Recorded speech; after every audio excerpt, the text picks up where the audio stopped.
Therapist, physical therapist on the internet.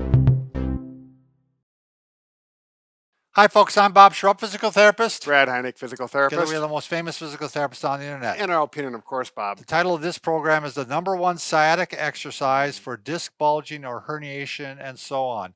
This program, this video is part of a series of videos on sciatica. If you want the full program, go to bobandbrad.com, go to the program section, and you'll find it there. Right. Okay, let's Very get started, complete. Brad. Okay, so this is our go-to exercise for sciatica. Wouldn't you say, Brad? Well, this is the first thing We I try. work with. Right. And I would say more than 50% of the time we work with this or a pretty close version of it, but it's a good start. Yep. So what we do, you usually got to start this exercise on either the bed or the floor. Right. If you can get to the floor, I'd go ahead and do it on the floor. Carpeted floor. Now we've done a video already that we want to, we talked about what we're looking for on this. We're trying to obtain the point where your pain is getting better. So let's say you're getting pain down the leg. What we'd like to see is the pain that's the furthest away from your back is getting better first. Right. So if I got pain that starts in my back, goes down into my butt, goes down to my leg, down to my calf, I want to see the calf pain get better. Right. The calf pain or the calf numbness or tingling, something is getting better there. Then it works its way up to the point where it's gone out of the leg completely, maybe just in the butt, then out of the butt and just into the back then. Right. So that's called centralization. Centralization or centralizing. So if we've mentioned that, that's what we're talking about. All right. If you are able to lay on your stomach without increased pain, that's where we want you to start. Right. We're going to start off with some people, though, they can't lay on their stomach to start off with. Right. He's talking flat. So then we have to introduce pillows underneath the stomach or the belt line area. Yeah. Generally, I find out like 2 pillows work. Yep.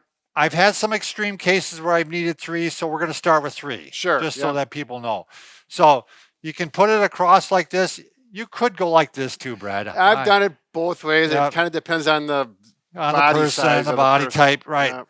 So what you're doing here is you're like this, and you can see the back is a bit flexed, and this should be comfortable for almost anybody, even if they're having a fair amount of back pain. Then you can work your way up and even try to get up on your elbows a little bit like this.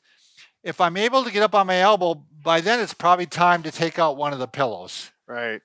So when he says the back is flexed, he's just meaning that it's rounded this way. It's kind of hard to see, right, with the shirt on and everything, but that's what it is. And then we're trying to regain extension without pain or increasing leg pain. Right. So that's why we do it slowly.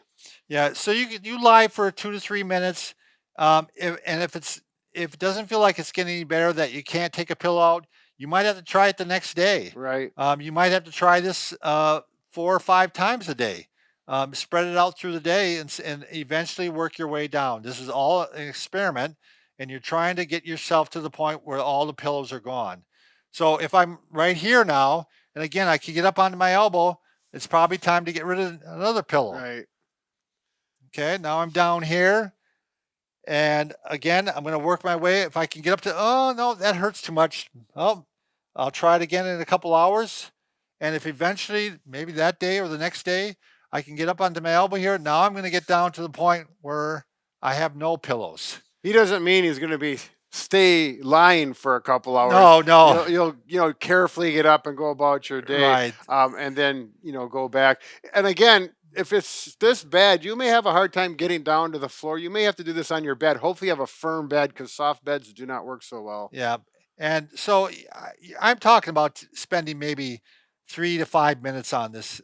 Right. Whenever you do it. Yeah. I've got to admit, I've had people start at 2 pillows and within 10 to 15 minutes have all the pillows gone and actually start the press ups. Not always, those are good cases. Yeah. And we've had many cases where people didn't need pillows. Right, exactly. So, all right. So now I'm down to no pillows. I'm going to the first step I'm going to do here now is to actually just take my fist and put it up on my chin like this. And if that feels okay, I might go a double fist. And if that feels okay, then I maybe get up onto the elbow. And this whole procedure will take a few minutes. Right. You know. Again, it could be a few minutes or maybe the next day. Right. And again, doing this 4 to 6 times a day or 5 to 8 times a day. There's no Right. magic number really. So then once we get up to this point, we're actually going to go ahead and go to the next video where we advance this. Sure. Right. Yeah. So that's it for this video. Watch the advancement and progression of the number 1 sciatica exercise, the next one in this series. Thank you. Thanks.